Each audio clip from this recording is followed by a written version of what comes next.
amma yatasaalun. Tentang apakah mereka saling bertanya? Tentang apa sih saling bertanya? Ya. Anin naba'il adim, tentang berita yang besar. Naba'il adim itu berita yang besar.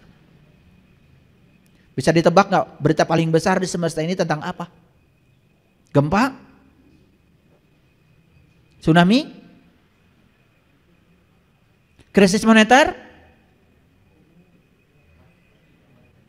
Coba, ada yang pintar nggak? Kira-kira berita apa yang paling besar?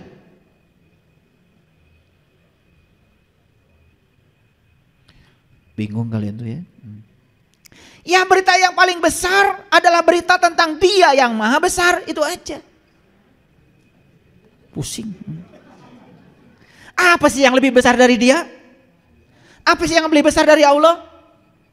Gak ada yang lebih besar dari Dia, dan tidak ada yang menyaingi Dia. Kalau berita paling besar tentu saja berita tentang Dia. Itu aja. Ini saya udah buka rahasia sedikit. Bukan tentang itu, tentang ini bukan. Berita paling besar adalah berita tentang Dia yang maha besar. Itu saja. Sudah tahu berita itu?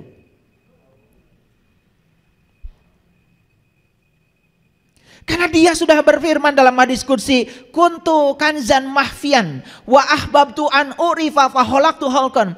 Aku adalah suatu perbendaharaan yang tersembunyi. Aku ingin agar aku dikenali, maka aku ciptakan kalian semua agar dengan ciptaan itu kalian bisa mengenali aku.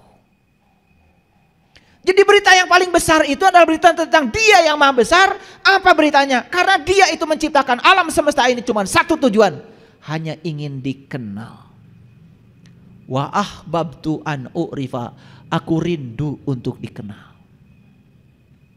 Dia maha pencipta, maka mewujudkan dirinya sebagai pencipta. Dalam ciptaannya tersimpan kebesarannya. Tidak mungkin seorang pelukis mengatakan, saya seorang pelukis, keheula. Mana lukisan Anda? Baru akan bikin, aduh, kakak rarek nyieun bilang pelukis. Nggak bisa. Disebut pelukis kalau dia memang sudah melukis. Disebut dia itu adalah seniman kalau dia memang sudah menghasilkan produk seni. Kalau dia belum menghasilkan produk itu, berarti dia tidak sedang mengenalkan dirinya. Dia sang maha pencipta, tidak sekedar saya yang menciptakan, tidak. Dia mengenalkan dirinya dengan semua ciptaannya. Dia yang maha agung, dia mengenalkan diri dengan segala keagungannya. Dia yang maha welas asih, dia mengenalkan diri dengan welas asihnya. Itulah Allah, semuanya nyata. Jadi kalau ada orang mengatakan Allah itu gaib, karena dia belum bisa melihat saja. Gaib bagi yang tidak tahu, Allah itu bukan maha gaib, Allah itu maha nyata. Kemanapun kalian memalingkan wajah, kata Allah, kalian akan selalu mendapati wajahku. Lanjut dulu. Alladzi hum fihi mukhtalifun. Dan mereka masih pertentangkan, masih perselisihkan tentang ini, tentang berita besar ini.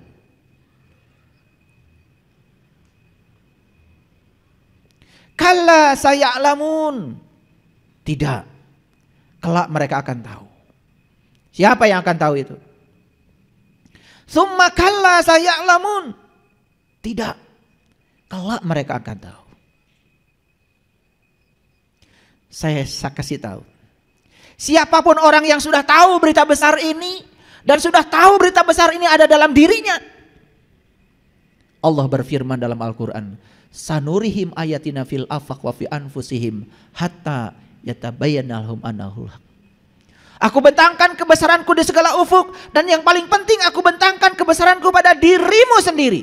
Dan siapa yang sudah melihat kebesaranku pada dirinya, maka dia sudah mengetahui apa itu kebenaran. Sudah lihat kebesaran Allah dalam dirimu?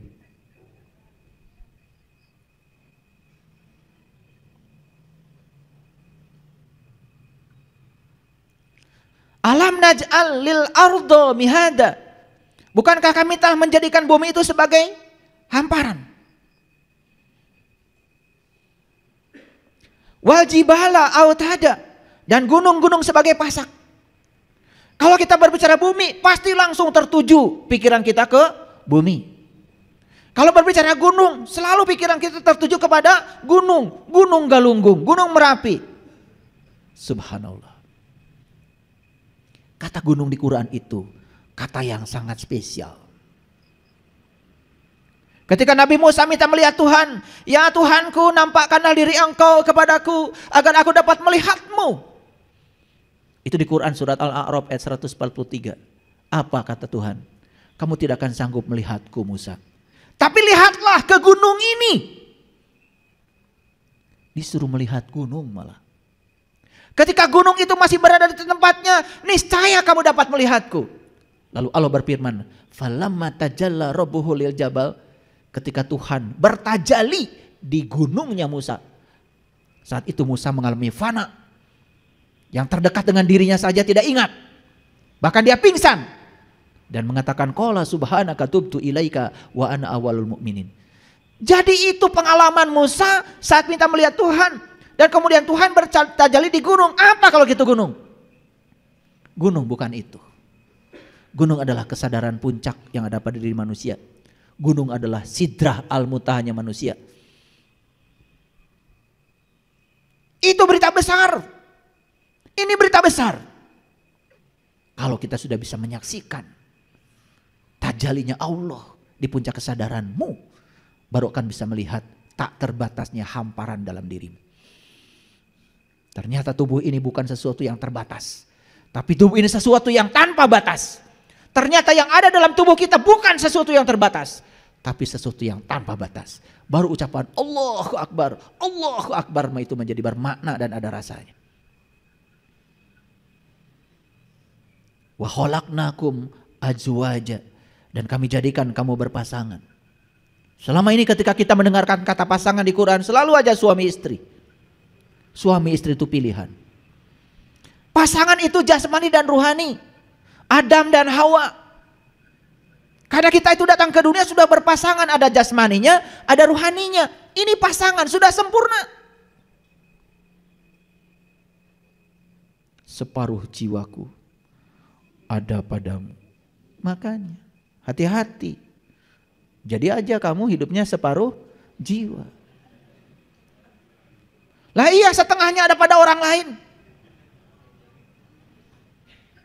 Hidup macam apa seperti itu? Makanya dia tidak pernah mengalami kesempurnaan.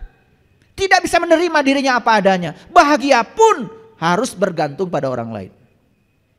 Ketika separuh jiwa ditaruh di orang, dan orang yang kita tempatkan separuh jiwa kita itu tidak seperti yang kita mau, langsung jungkir balik, menderita hidupnya. Betul? Kita ini sudah utuh, sudah berpasangan. Lihat saya semua. Adam di sini, Hawa di sini. Ketika Adam dan Hawa serasi, pikiran, jiwa, fisik serasi, adem. Itu namanya surga. Lagi tenang seperti ini. Tiba-tiba ada orang datang membawa berita buruk. Bu, kata si Anu, ibu itu katanya ini. Tuh yang datang tuh namanya buah holdi.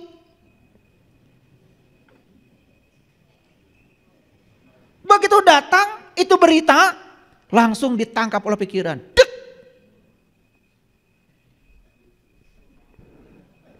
Wah, mulai.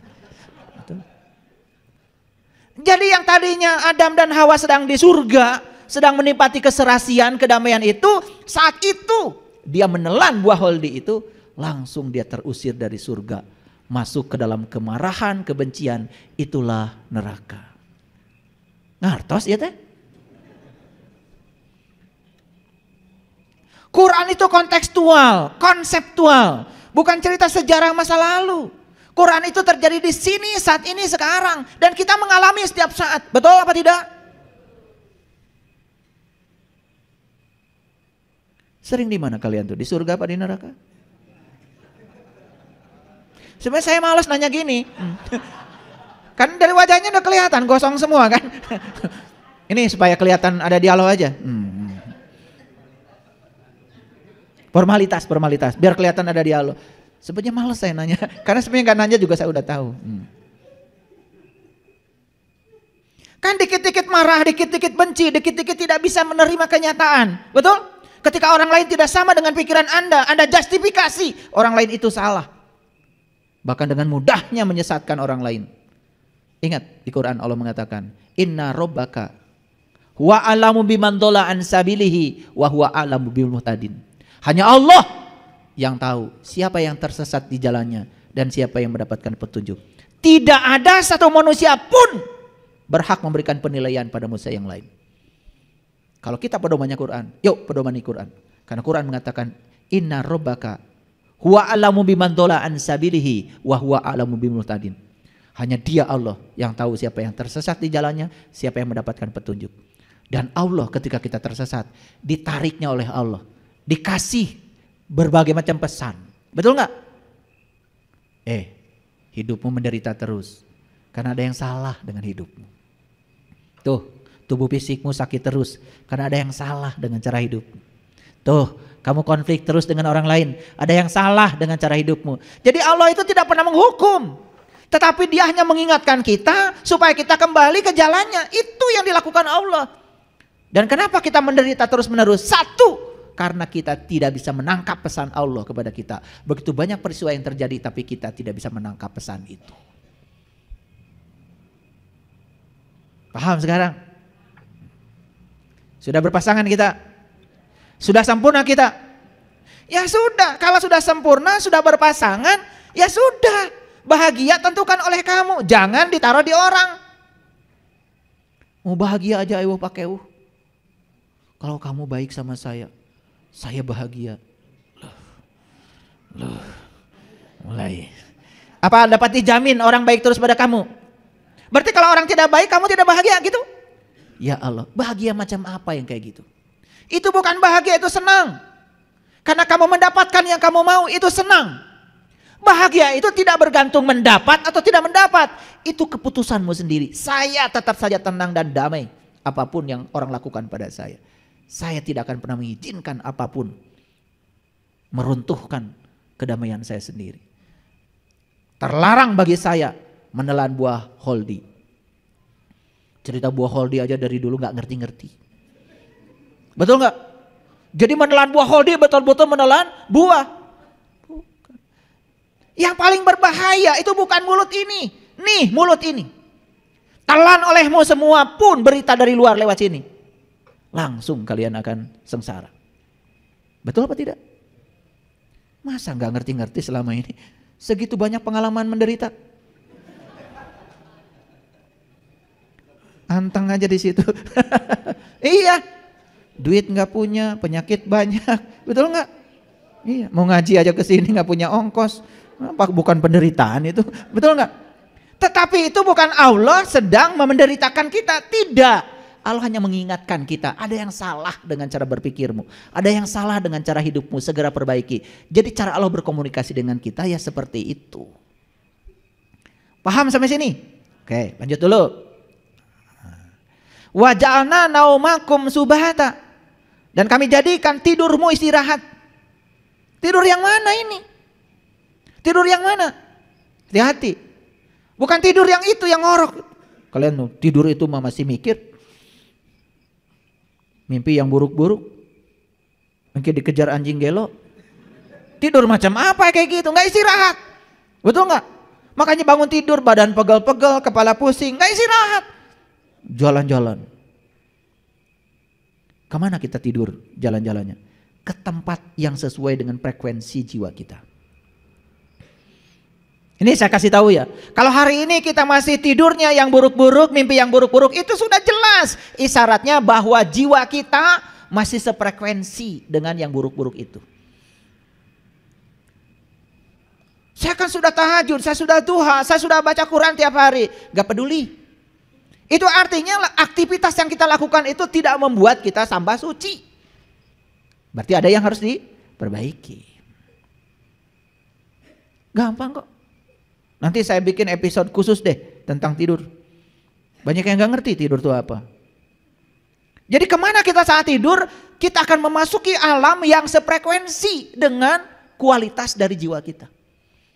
Gak mungkin orang yang kebenciannya luar biasa, suka membicarakan keburukan orang, tiba-tiba besok cerita, tadi malam saya ketemu Nabi Muhammad. Gak mungkin. Beda frekuensi. Gak mungkin orang-orang kotor kayak gitu bisa ketemu dengan orang suci. Gak mungkin. Jadi kalau ngomong tuh yang benar aja lah. Ya. Tidur yang mana istirahat? Nih, tidur yang istirahat itu persis seperti tidurnya Ashabul Kahfi di gua. Itu yang tidurnya 300 tahun dan ditambah 9 tahun. Itu bahasa simbolik. Gak akan saya buka itu rahasianya. Enak aja. Saya belasan tahun cari tidur kayak gitu. Keliling dunia saya. Betul gak? Wah, udah belajar semua tradisi meditasi. Ya, enak aja. Miliaran saya keluar duit. Ini gratis lagi. Gak boleh ya ilmu itu gratis. Karena kalau mendapatkan sesuatu dengan cara gratis, membuangnya gampang. Makanya di zaman Rasul ilmu itu ada maharnya. Itu bukan jual beli ilmu loh. Ya, karena apa? Mahar itu bukan membeli ilmu. Ilmu yang tinggi tidak bisa dibeli. Apalagi ilmu tentang ketuhanan. Tetapi kalau kita mengeluarkan uang, hanya melepaskan kemelekatan kita pada uang. Supaya kita ihram. Supaya jahitan-jahitan kita pada yang selain Tuhan dilepaskan dulu. Itu maksudnya, ya. Cerdas sedikit. Bagaimana kita bisa istirahat? Harus tidur. Tidur yang mana? Nah, tidur ini yang harus kalian cari ilmunya. Dan tidur ini tidak usah berjam-jam. Hanya beberapa detik saja. Makanya di Quran surat Al-Ma'arij dikatakan, 1 hari di alam cahaya sama dengan 50.000 tahun di alam dunia. Beberapa detik saja kita berada di alam itu luar biasa. Kemarin di kelas online, saya membuka kemarin kelas online. Yang hadir hampir 95 orang. Ada dari Hong Kong, ada dari Jerman yang ikut kelas saya. Saya cerita tentang rahasia pikiran dan rahasia nafas. Dan saya singgung sedikit tentang itu. Pada nangis. Baru saya ajak meditasi sebentar saja. Masuk melampaui yang berwujud. Memasuki yang tak berwujud. Masuk ke depan kesadaran murni. Nangis semuanya. Ya. Tidur itu yang harus kita miliki. Ya. Wa ja'alnal laila libasa. Dan jadikan malam sebagai pakaian. Apa sih malam itu? Kenapa malam harus jadikan pakaian? Apa artinya malam? Malam itu identik dengan kegelapan. Dan jangan lupa loh, kegelapan itu abadi. Saya tanya sekarang, ada gelap gak di ruangan ini sekarang? Ada. Loh gak kelihatan, karena sedang terhalang oleh sinar matahari. Begitu sinar matahari nanti tidak ada lagi, kan gelap ada. Alam semesta ini sebetulnya diliputi oleh kegelapan. Bahkan matahari pun tinggal dalam kegelapan. Kenapa disebut pakaian? Pakaian itu sesuatu yang menutupi. Ini bukan cerita gelap yang itu, bukan. Cari ilmunya. Ini berita besar loh. Ya. Dan ini tidak akan mengerti kalau tidak mengalami sendiri. Wa ja'alnan nahara ma'asya. Dan kami jadikan siang untuk penghidupan. Siang yang dimaksud bukan siang ini. Siang itu identik dengan terang. Artinya apa? Kalau ingin hidup benar, hiduplah dalam terang. Terang apa? Terang jiwa. Maka di Quran surat Ar-Rahman dikatakan Rabbul Masyriqain wa Rabbul Maghribain. Ada 2 matahari yang harus kau kenal. Satu matahari jasmani itu siang yang sekarang. Tapi satu lagi, matahari ruhani. Matahari ruhani itu tidak bergantung pada siang malamnya semesta ini. Orang yang sudah menemukan matahari ruhani, mau siang mau malam tetap saja bagi dia siang. Cari ilmunya. Gak saya bagi. Ini saya bagi clue-cluenya aja. Enak aja. Ini kisi-kisinya aja. Ini kalau mau ujian, masa ujian dikasih tahu soalnya. Saya paling kali ngasih tahu kisi-kisi aja. Ini kisi-kisi aja, kisi-kisi. Wa banaina fawqakum sab'an shidada. Dan kami bina di atas kamu 7 buah yang kokoh. Loh kok 7 bukan 8? Kok ini sama dengan tawaf 7? Kok sama dengan sa'i 7? Sama dengan melempar jumroh dengan 7 batu? Kok sama ya dengan 7 ayat Al-Fatihah 7 juga? Cari. Gak saya kasih tahu. Dan leluhur kita udah ngasih isyarat. Shiratal mustaqim itu ternyata rambut dibelah 7, bukan dibelah 8. Hebatnya leluhur kita. Berarti leluhur kita ilmunya sudah sampai. Di ayat lain Allah mengatakan, ya, tentang yang 7 ini banyak sekali. Aku sudah menunjukkan 7 jalan kepadamu. Itu dalam Quran surat Al-Mu'minun. Dan di ayat ini Allah mengatakan, wa banaina fawqakum sab'an shidada. Dan kami bina di atas kamu 7 buah yang amat kokoh. Cari itu. Itu jalannya.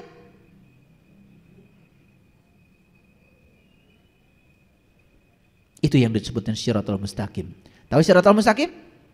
Shiratal ladzina an'amta alaihim. Jalannya orang yang mendapat nikmat. Jadi kalau kita ingin dapat nikmat yang sebenarnya, Allah sudah ngasih jalan di sini.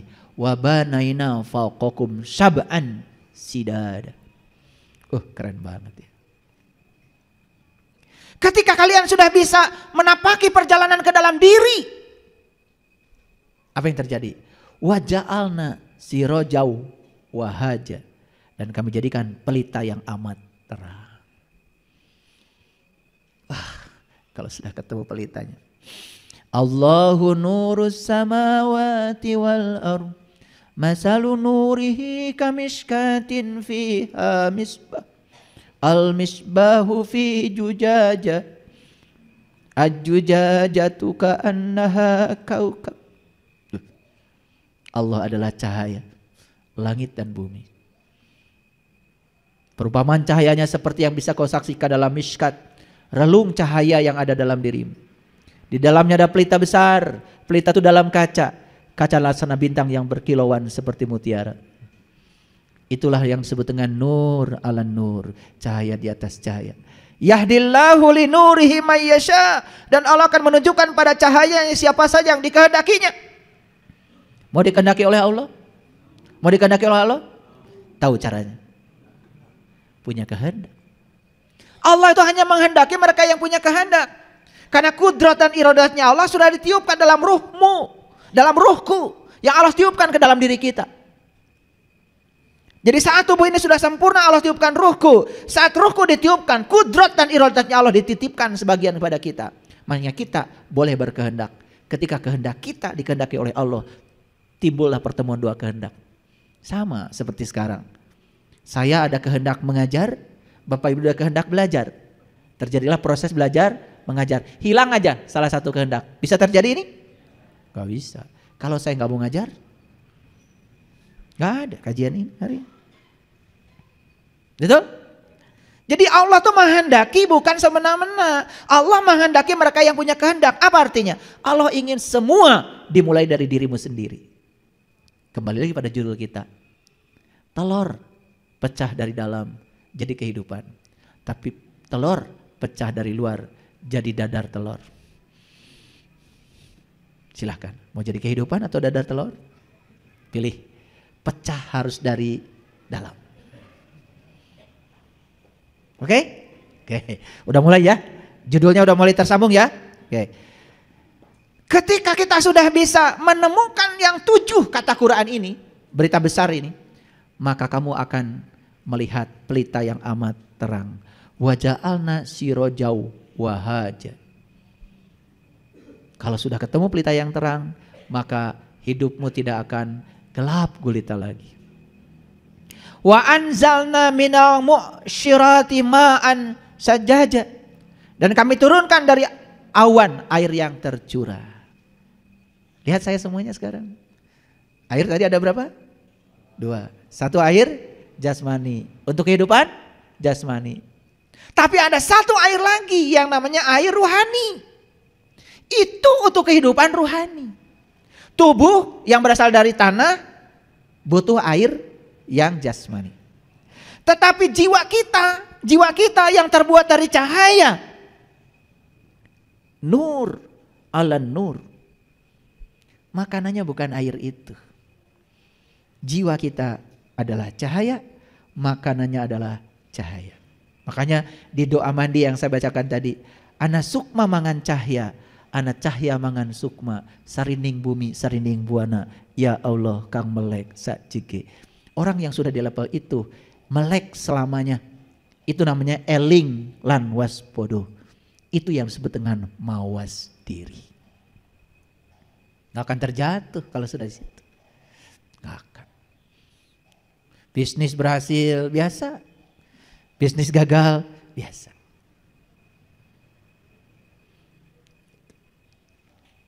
Badan sehat biasa. Banyak uang biasa.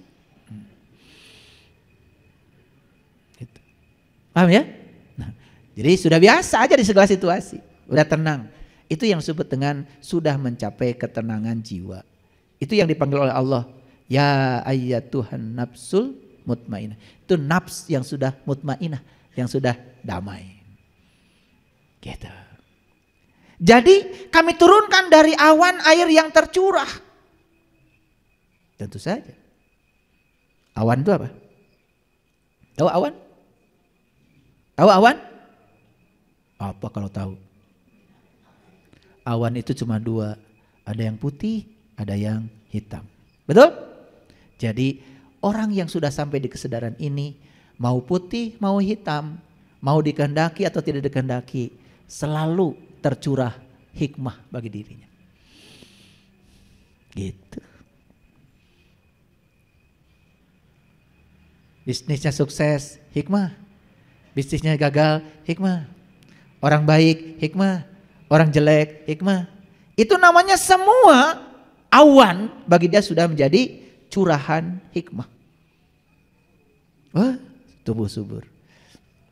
Orang yang seperti ini sudah tingkatan sekolahnya S4. Susah, senang. Susah, senyum. Senang, senyum. Jadi artinya sudah tidak ada susah, tidak ada senang, karena dua-duanya senyum. Susah, senyum, senang, senyum. S4. Ini sekolah paling tinggi. Jadi salah kalau mengatakan sekolah paling tinggi S3, S4. Kalau baru S3, satu tahap lagi kalian harus sekolah. Ya, kalau sudah di level itu, ya sudah. Itu sudah siap itu untuk pulang. Udah siap pulang itu, udah berserah diri itu seutuhnya. Ya, nah baru masuk ayat yang ke-15. Linukhrija bihi habbabu wa nabata. Supaya kami tumbuhkan dengan air itu biji-bijian dan tumbuh-tumbuhan. Lihat saya semuanya. Kenapa gersang ini? Karena satu, tanahnya ini kurang baik. Dua, jarang terkena oleh hujan. Itu aja. Hujan apa? Yang dimaksud hujan di sini adalah ma'ul hayat. Air kehidupan. Itu yang akan menghidupkan jiwa. Jadi banyak orang yang cuma hidup jasmaninya tapi mati jiwanya. Karena apa? Sering kena air jasmani tapi tidak pernah kena air ruhani. Wudunya hanya kena air jasmani, air ruhaninya tidak pernah kena. Lihat kata-kata Rasul, ketika air jasmani nempel di wajahnya, doa beliau apa? Ya Allah, putihkan wajahku dengan cahaya. Padahal air yang nempel ke sini kan air dari air wudu. Tapi doanya kenapa tidak mengatakan, ya Allah putihkan wajahku dengan air wudu ini? Yang nempel di sini air wudu, tetapi yang meluncur dari mulutnya beliau, ya Allah putihkan wajahku dengan cahaya. Paham ya? Paham? Jadi kita harus kenal berapa air? 2 air. Sudah kenal dua-duanya? Sudah kenal dua-duanya? Nah, yang belum kenal segera mengenali. Jadi kesimpulan sebelum saya lanjutkan.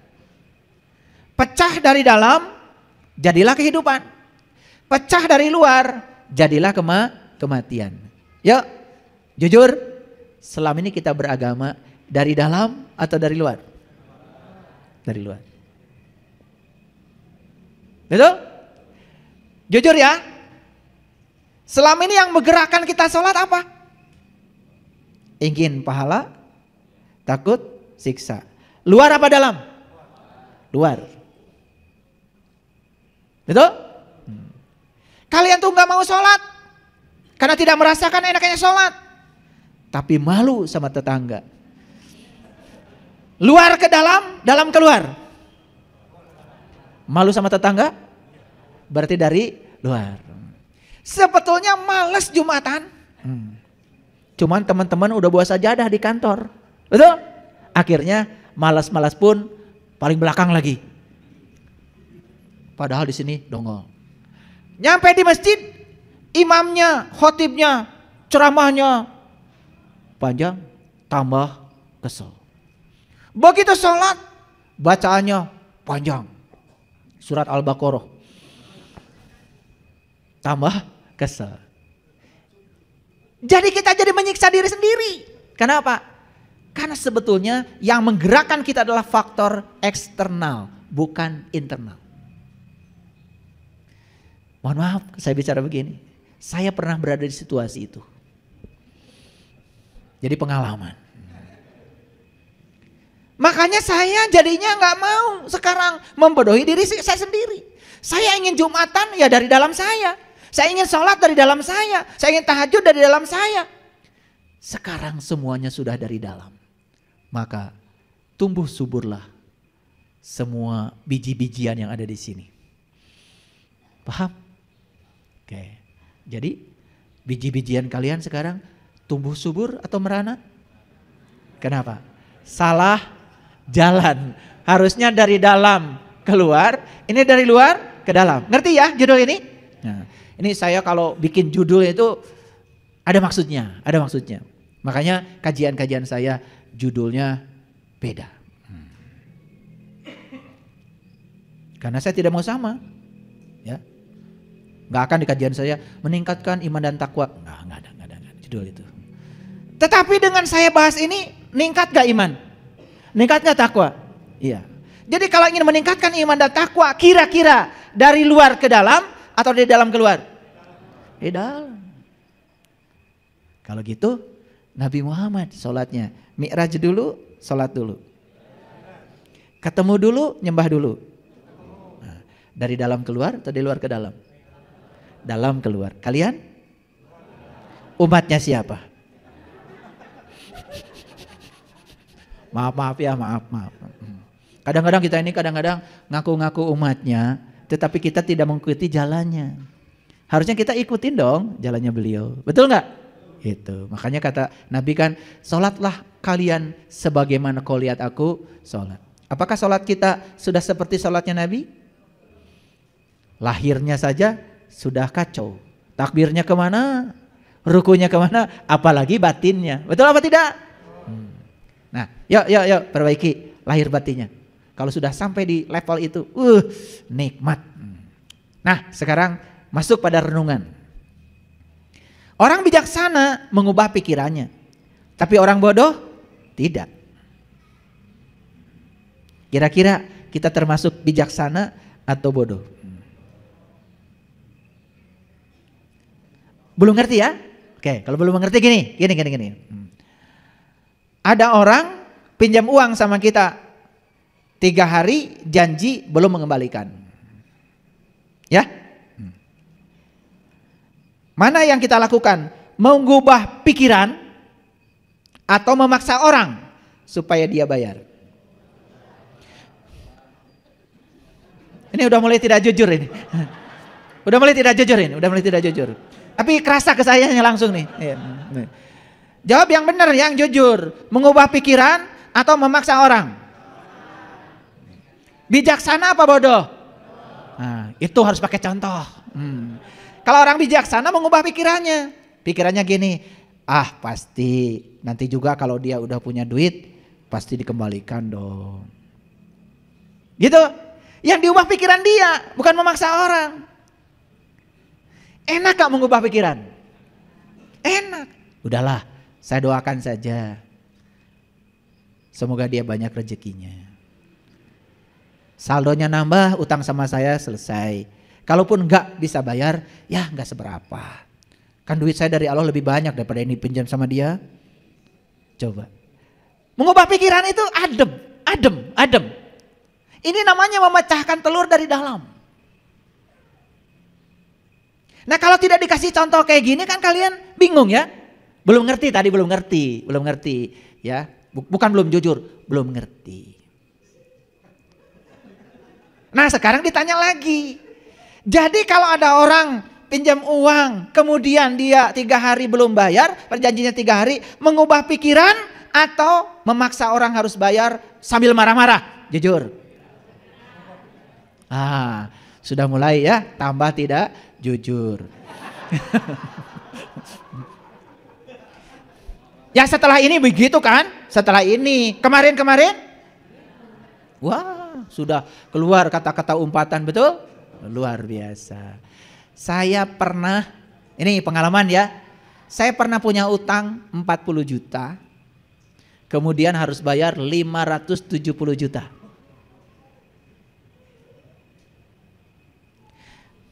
Kalau saya keluar pasti akan terjadi konflik.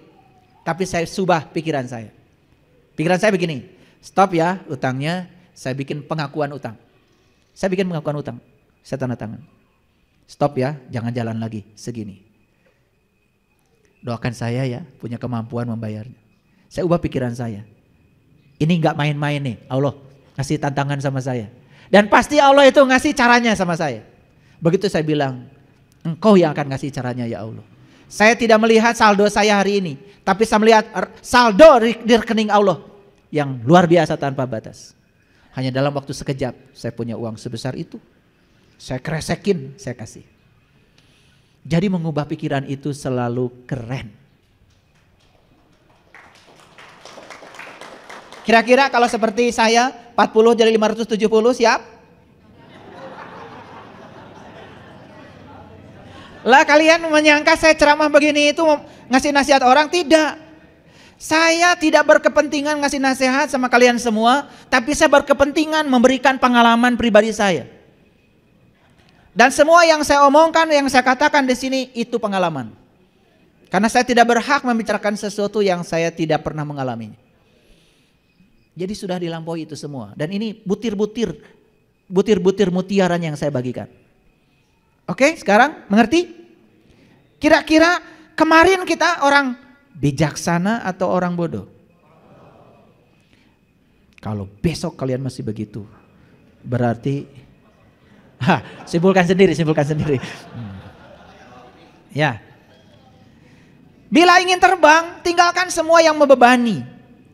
Kenapa kita selama ini merangkak tidak bisa terbang? Terlalu banyak bawaan. Karena kita terlalu banyak melekat pada sesuatu. Makanya belajar melepaskan. Air yang ada di saya ini ringan, cuma 600 mili. Betul? Kalau saya pegangnya sebentar, gak masalah. Mohon maaf, tangannya gini Pak. Ya, enggak, tunggu aja. Kan semua harus dialami, gak boleh teori.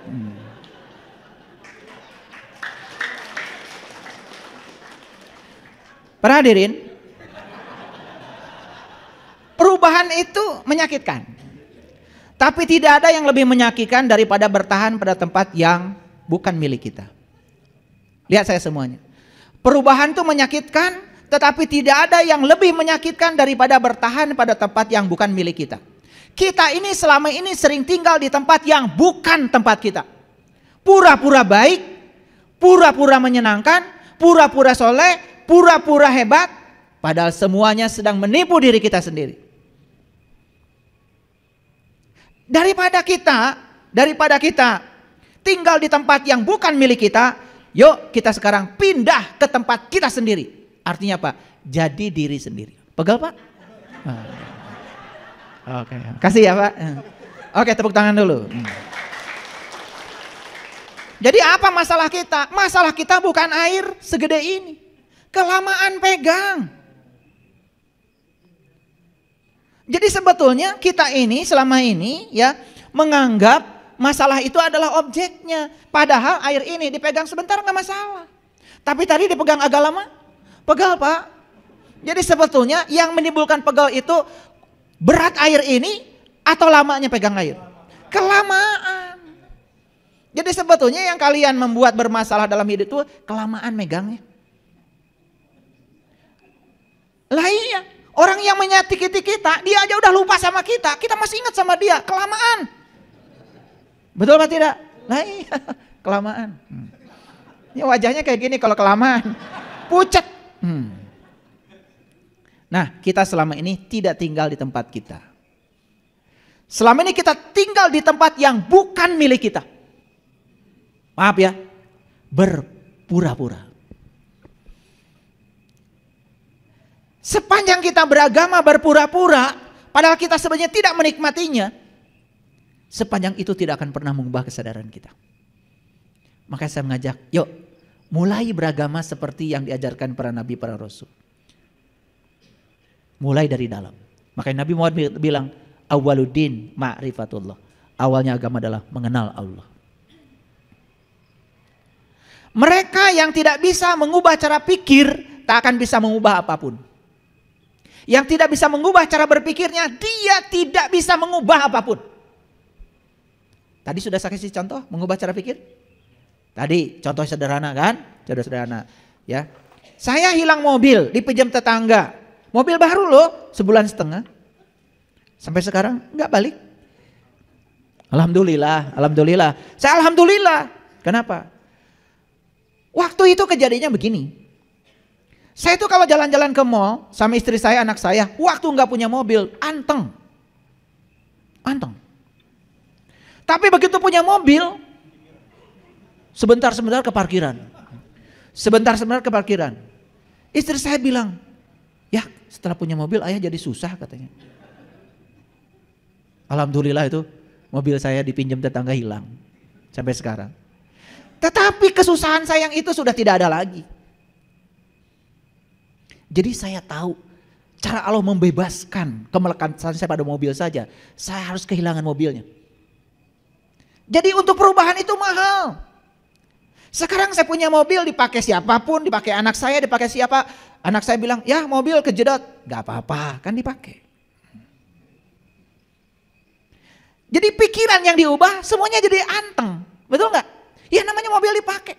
Ya gak apa-apa. Ada asuransi. Tapi waktu pikiran tidak diubah, berat semuanya. Ngerti maksud saya? Itu sebabnya mereka yang tidak bisa mengubah cara pikir, tak akan bisa mengubah apapun. Lagi-lagi, memecahkan telur dari dalam. Semua hal terasa sulit sebelum menjadi mudah. Betul? Semua hal terasa sulit sebelum menjadi mudah. Kenapa? Sulit itu di awal aja kok. Mengubah cara pandang ini sulit memang di awal. Tapi kalau sudah terbiasa, semuanya menjadi mudah. Bukan menjadi kesulitan lagi. Makanya saya bilang, buat apa marah? Kan lebih bagus memaafkan. Buat apa menyalahkan? Kan lebih bagus memahami. Betul gak? Iya, gitu aja kok. Sesederhana itu. Makanya orang bodoh tidak akan bisa menerima orang pintar. Karena belum pernah pintar. Tapi orang pintar keterlaluan kalau tidak bisa menerima orang bodoh. Kan pernah bodoh. Betul gak? Nah ciri orang pintar itu bisa menerima orang bodoh apa adanya. Jadi kalau ada orang pintar bilang, bodoh kamu, yang gitu aja, dia gak pintar. Gak pintar. Berarti dia masih bodoh. Mau disebut pintar? Mau? Terima orang bodoh apa adanya. Mau disebut orang sadar? Terima yang tidak sadar apa adanya. Betul gak? Lah kalian itu kan begitu ada orang yang dianggap salah olehmu, dianggap tidak sadar, langsung dimarahin kan? Kalau kalian masih marah sama orang yang tidak sadar, kalian belum sadar. Ciri orang yang sadar, dia bisa menerima orang yang tidak sadar apa adanya. Kenapa? Karena dia pernah tidak sadar. Kasihan loh, orang sadar, orang yang tidak sadar kan belum pernah sadar. Jangan dipaksa. Jadikan perubahan sebagai aturan, ini penting. Bukan sebagai pengontrol. Yuk lihat saya semuanya. Jadikan perubahan sebagai aturan, bukan pengontrol. Maksudnya apa? Perubahan ini sudah aturan alam. Tidak ada yang tetap di alam ini. Kalau perubahan itu sudah menjadi aturan, ikut saja aturan alam. Makanya kita harus punya kemampuan beradaptasi dengan perubahan daripada perubahan mengontrol kita. Nah, banyak orang yang masih dikontrol oleh perubahan. Sehingga apa? Dia tidak siap untuk berubah. Karena apa? Dia menganggap perubahan itu sebagai musuh. Akibatnya dikontrol oleh perubahan. Sekarang yuk kita yakini kalau perubahan itu adalah aturan. Banyak yang mengatakan bahwa waktu mengubah banyak hal. Tetapi sebenarnya kita harus mengubahnya sendiri. Jadi jangan menunggu sesuatu dirubah oleh waktu. Lebih bagus diubah oleh diri kita sendiri. Hanya diri kita yang bisa mengubah hidup kita. Tidak ada orang lain yang bisa melakukannya untuk kita. Mau berubah? Hanya diri kita yang punya kemampuan berubah. Orang lain tidak bisa melakukannya untuk kita. Pada saat tertentu kita memiliki dua pilihan. Untuk melangkah ke depan menuju pertumbuhan atau mundur ke belakang menuju kenyamanan. Pilih mana? Pilih mana? Nah, kalau kita memilih pertumbuhan berarti melangkah ke depan. Kalau kita memilih kenyamanan berarti melangkah mundur ke belakang. Dan orang yang memilih kenyamanan tidak punya pengalaman baru. Hidupnya tidak variatif. Gitu-gitu aja. Ya, kayak patung. Makanya patung haram. Nah, yang haram itu bukan patungnya. Sifat kita yang tidak mau berubah. Itu. Patung yang dibikin oleh ahli seni tidak berbahaya. Yang berbahaya itu adalah sifat kita yang tidak mau berubah. Itu yang haram. Setiap orang berpikir untuk mengubah dunia. Tapi tidak ada orang yang berpikir untuk mengubah dirinya sendiri. Yuk sekarang tidak usah bikin organisasi ini, organisasi itu untuk mengubah dunia. Gak usah. Ubah aja diri kita sendiri. Saya cuma khawatir aja. Kita bikin organisasi ini, itu untuk mengubah dunia. Tetapi kita lupa mengubah diri kita sendiri. Sekali lagi, dunia tidak akan berubah kalau tidak dimulai oleh perubahan pada diri kita sendiri. Betul? Yuk sekarang fokus ke dalam. Fokus ke dalam. Anak kita nakal dalam pandangan kita. Rubah pikiran kita. Ini anak kan anak saya. Tubuhnya adalah tubuh saya. Bagian dari diri saya. Selnya pun dari saya. Anak ini besar di lingkungan keluarga. Dan saya contohnya. Jangan-jangan anak ini nakal karena melihat contohnya pada saya. Pernah begitu? Anak melawan sama kita. Jangan-jangan dia pernah melihat pertengkaran kita dengan pasangan hidup kita. Yuk sekarang jangan menyalahkan. Memahami saja. Jadi kalau ingin anaknya tidak nakal lagi, mulailah orang tuanya tidak nakal.